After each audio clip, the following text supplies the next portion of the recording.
I used to work the overnight shift at a small 24-hour gas station just off the interstate. If you've ever worked one of those jobs, you know how it goes. Hours of silence, fluorescent lights humming overhead, broken only by the occasional trucker buying coffee or some drunk kid grabbing chips at 2 a.m. Most nights were boring, almost soothing. I'd bring a book, sip terrible coffee, and let the hours crawl by. But there's one night that ruined that calm for me forever. Even now, I can't stand being alone in brightly lit places after dark. It was late winter, one of those nights where the cold bites through your coat no matter how thick it is. Around 3 a.m., the lot was empty, and the highway outside was silent except for the occasional set of headlights sweeping past. I was half dozing at the counter when the door chime went off. A man walked in. At first glance, nothing about him seemed unusual. Middle-aged, average build, wearing a heavy coat that looked like it had seen better days. But there was something about the way he moved. Slow. Too slow. Like every step was deliberate, rehearsed. He didn't head straight for the coolers or the counter. Instead, he just stood near the door, letting it close behind him, and looked around the station. Not browsing, not shopping, just looking. I gave the usual half-cheerful greeting. "Evening, how's it going?" He didn't answer. He kept scanning the place like he was memorizing it, his eyes lingering on the security mirrors in the corners, the back hallway that led to the storage room, the counter where I stood. Finally, he started walking the aisles. Not grabbing anything, just pacing, slowly, his boots echoing against the linoleum. Every so often he'd glance at me, then look away just as quickly. Something in my gut twisted. I told myself he was just killing time, maybe waiting for someone, but my body knew better. My heart was beating hard, and I felt that buzzing tension you only feel when you know something isn't right. After nearly 10 minutes of this, he finally picked up a bottle of water. He carried it to the counter, set it down gently, and smiled at me. That smile is burned into me. It wasn't friendly. It wasn't even polite. It was flat, stretched across his face like he was trying to mimic an expression he'd seen in a book. His eyes didn't match the smile at all. They were dead, unblinking, fixed on mine like he was studying me. "That it for you tonight?" I asked, trying to keep my voice steady. He just stared. The silence stretched until it felt unbearable. Then, finally, he said in this low, gravelly voice, "You work here alone?" My stomach dropped. I forced a laugh. "Nah, my coworker's in the back," I lied, nodding toward the storage hallway. His eyes followed the direction I nodded, but his smile didn't move. "That's so," he said softly. I rang up the water as fast as I could. "That'll be $1.50. He didn't reach for his wallet right away. He just kept staring at me, then leaning slightly to glance down the hall again. I was gripping the counter so hard my knuckles ached. Finally, he paid. Cash. Crumpled bills that smelled faintly metallic, like coins and blood. He picked up the water, but instead of leaving, he lingered. Just stood there, right in front of me, staring. I asked if he needed anything else. He said nothing. After what felt like forever, he turned and walked out the door. Relief hit me so hard I almost laughed out loud. But when I looked through the window, I saw he hadn't left. He was standing just outside under the awning, facing the door, drinking the water, watching me. I froze. I didn't know what to do. Call the cops? What would I even say? There's a guy buying water too slowly? My manager hated when we called police unless there was an actual robbery or fight. So I just stood there, pretending to check the register, pretending to stock cigarettes, sneaking glances outside. And every time I looked, he was still there. 5 minutes, 10, 20. just drinking the water, watching me. Finally, another customer pulled in, a woman grabbing gas. As soon as the pump clicked off, the man walked away, disappearing into the shadows at the side of the building. I expected him to keep going, but when the woman came in to pay, she froze and asked me, "Hey, is that your coworker out back?" He scared me a little. My blood ran cold. He hadn't left. He was standing by the dumpster, out of sight from my window, waiting. I kept her inside as long as I could, pretending the register was jammed. When she finally left, I watched her car pull out, praying he wouldn't follow her. He didn't, but he didn't leave either. He stayed back there. For the next 3 hours, I couldn't see him, but I knew he was there. Every creak from the building made me jump. Every second dragged like an eternity. When dawn finally came and my relief walked in, I rushed outside to check. He was gone. No footprints in the frost. No trace of him at all.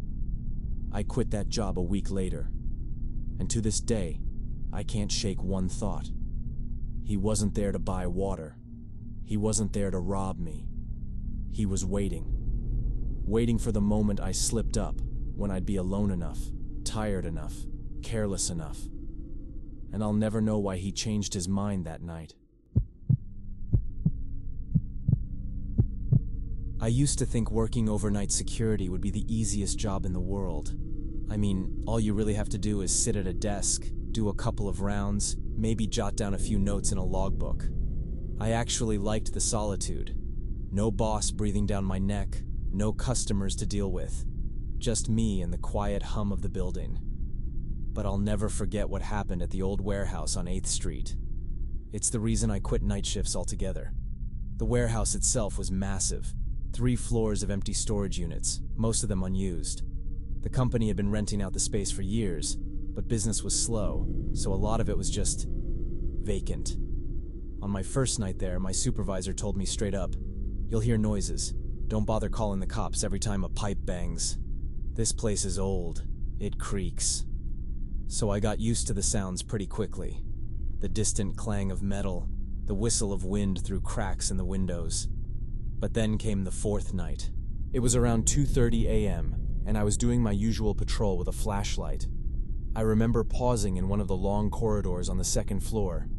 The air felt heavier than usual, like the whole place was holding its breath. I swept my flashlight across the row of units, each door identical, padlocked and silent. That's when I saw it. One of the doors, Unit 204, was slightly ajar. At first, I thought it was just bad maintenance. Maybe the lock hadn't caught properly. But when I got closer, I noticed the padlock was dangling from the latch, completely unhooked.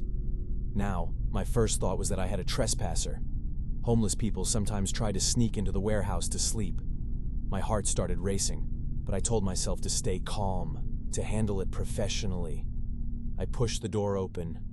The room was pitch black except for the narrow cone of light from my flashlight. The beam cut through layers of dust and illuminated rows of old shelves. At first, it looked empty, but then, in the far corner, I saw something. It was a chair.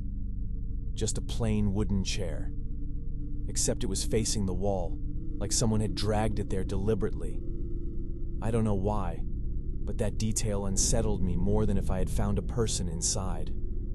Who sits facing a wall in an abandoned unit? I stepped inside, the floor groaning under my boots.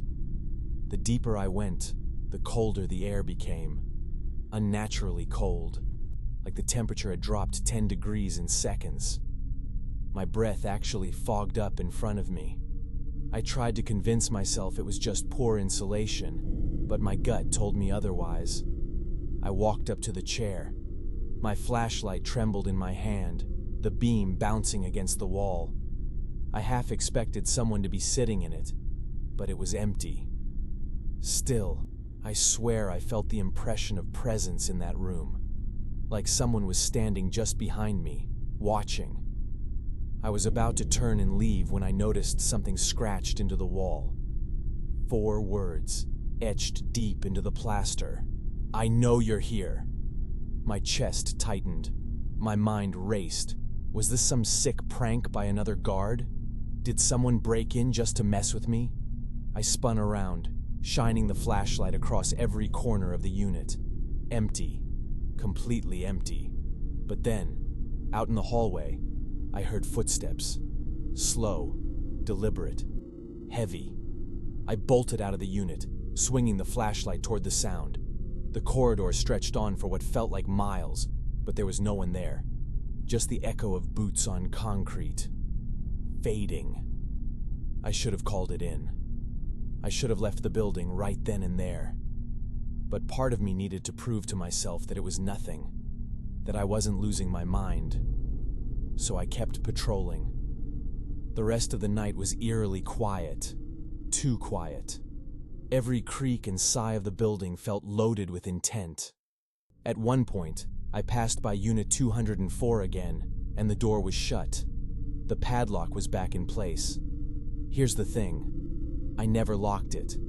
When I left at sunrise, I tried to tell myself I had just imagined it all. But the next night, when I showed up for my shift, there was a note taped to the security desk.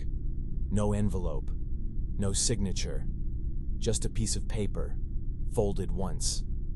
I unfolded it with shaking hands, and written in the same jagged style as the scratches on the wall, it read, "Stop looking." That was my last shift at the warehouse. Sometimes, late at night, I think about that chair facing the wall, about the footsteps, about the note, and the question that keeps me awake isn't what was in that room. It's who or what knew I was there in the first place. I worked the night shift at a 24-hour gas station off the interstate. It wasn't the worst job, quiet for the most part, except for the occasional drunk driver rolling through or the long-haul truckers stopping in for coffee. What always got to me, though, was how isolated it felt. The station was surrounded by fields and forest. Once the sun went down, the world outside those glass doors just disappeared into black. You couldn't even see the road unless a car passed, and between 2 and 4 a.m., hours could crawl by without a single soul walking in. That night, it was just me and the humming of the coolers. I was halfway through sweeping the floor when the door chimed. A man walked in. Now I was used to strange characters, but there was something about him that made my stomach tighten. He was tall, maybe 6'3", gaunt, with hollow cheeks. He wore an oversized hoodie pulled up despite it being warm out, and his jeans looked damp and dirty, like he'd been walking through mud. "Evenin'," I said, trying to sound casual. He didn't answer. He just drifted down the snack aisle, slow, dragging his fingers along the bags of chips without ever really picking anything up. I went back to sweeping, but I kept glancing at him. Something was off. He finally made his way to the counter with a single bottle of water. His hands trembled when he set it down, but not like he was cold, more like he couldn't control it. "That it for you?" I asked. He didn't look at me. His hood shadowed his face, but I swear his eyes flicked past me, over my shoulder, like he was watching something behind me. The hairs on my neck shot up. I turned, but of course there was nothing there. Just rows of candy and motor oil. When I looked back, he was smiling. Barely. Thin. Crooked. Like he knew something I didn't. "That'll be $1 even," I muttered, sliding the bottle across. He didn't move, didn't reach for his wallet, just stood there, breathing slow, heavy, like each inhale rattled in his chest. Then he leaned in, closer than any customer should, and whispered, "You shouldn't be here alone." My blood ran cold. Before I could say anything, the door chimed again. A trucker came in, jingling keys on his belt, humming some country tune. I looked away for half a second, and when I looked back, the man in the hoodie was gone. Not just gone from the counter, gone from the store. No door chime, no footsteps, nothing. The trucker frowned when he saw me frozen. "You all right?" he asked. I nodded, but my hands were shaking. I rang him up and kept stealing glances at the lot. Empty. No cars. No sign of anyone walking down the road. Here's the part that messes me up. The next night, same shift, I got a call from my manager before I clocked in. They'd found a body in the woods less than a mile from the station. A tall man, about mid-30s. Cause of death? Hypothermia. He'd been out there for days.